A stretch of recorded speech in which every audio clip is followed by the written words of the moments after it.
Ensuite, vous avez le type de BTS. En fait, moi j'ai mis BTS CPRP.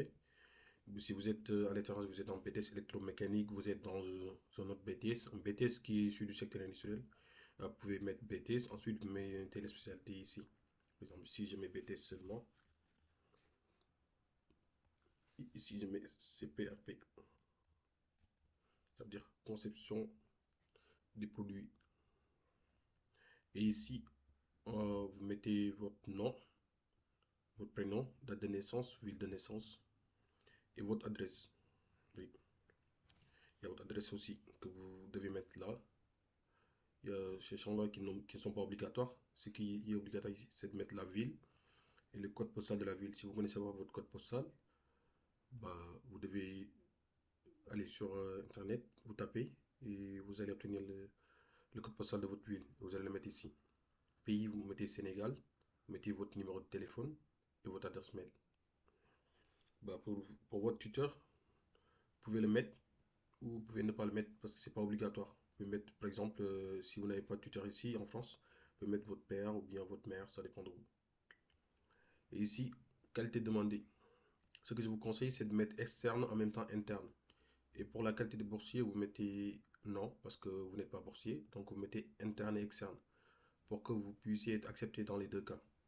Parce que si vous demandez seulement interne, bah, si vous n'êtes pas accepté en internat, ils vont refuser votre dossier.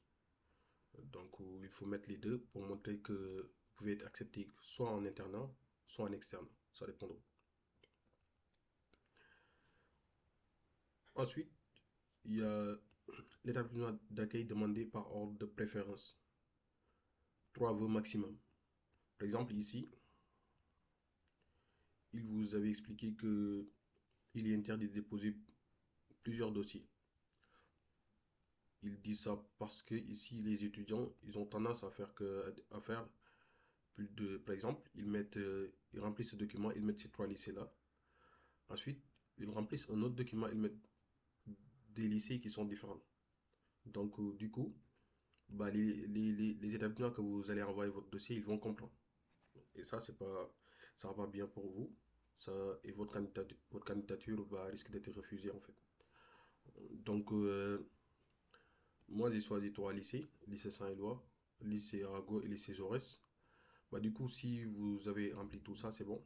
Et ici, on dit dans le cas où aucun de mes 3 vœux ne recevrait des réponses positives d'intégration, j'autorise. Bah, tu autorises le lycée de mon troisième vœu à transmettre mon dossier au lycée n'ayant pas finalisé le recrutement. Par exemple, ici, si vous ne mettez pas je n'autorise pas. Si, si par exemple, tous les lycées n'ont pas accepté votre candidature, bah, ils ne vont pas le transmettre à un autre lycée. Bah, vous n'aurez pas d'acceptation en fait. Mais si vous mettez ici j'autorise, bah, si les 3 lycées ne vous acceptent pas, bah, ils pourront envoyer votre candidature à d'autres lycées qui n'ont pas encore finalisé le recrutement. C'est ça que ça signifie. Et ici, quand vous aurez fini ça, votre dossier de candidature, vous allez l'envoyer seulement au premier lycée que vous allez le lycée que vous avez choisi en premier. C'est ce lycée-là que vous devez envoyer votre dossier de candidature. Vous ne devez pas les envoyer aux 3 lycées en même temps. Non, non. En fait, si le premier lycée ne vous accepte pas, bah, c'est ce lycée qui va envoyer votre dossier au deuxième, ainsi de suite. Donc, du coup, votre dossier de candidature, vous allez l'envoyer seulement au premier lycée que vous avez choisi. Il faut bien, il faut bien noter ça. Ensuite, ici, c'est la décision de l'établissement, date, signature, transfert. Ça, vous ne remplissez pas. Vous mettez juste ces 3 vœux et ça, vous ne remplissez pas. On vous dit que le dossier, c'est à déposer pour le 23 mai 2025. Ensuite, on vient euh, dans la page où on peut dire que c'est plus important. Ici, vous allez mettre votre nom et votre prénom. Ensuite, pour vous dire juste que ici, vous n'allez pas remplir ça. Ce sont vos profs qui vont faire ça.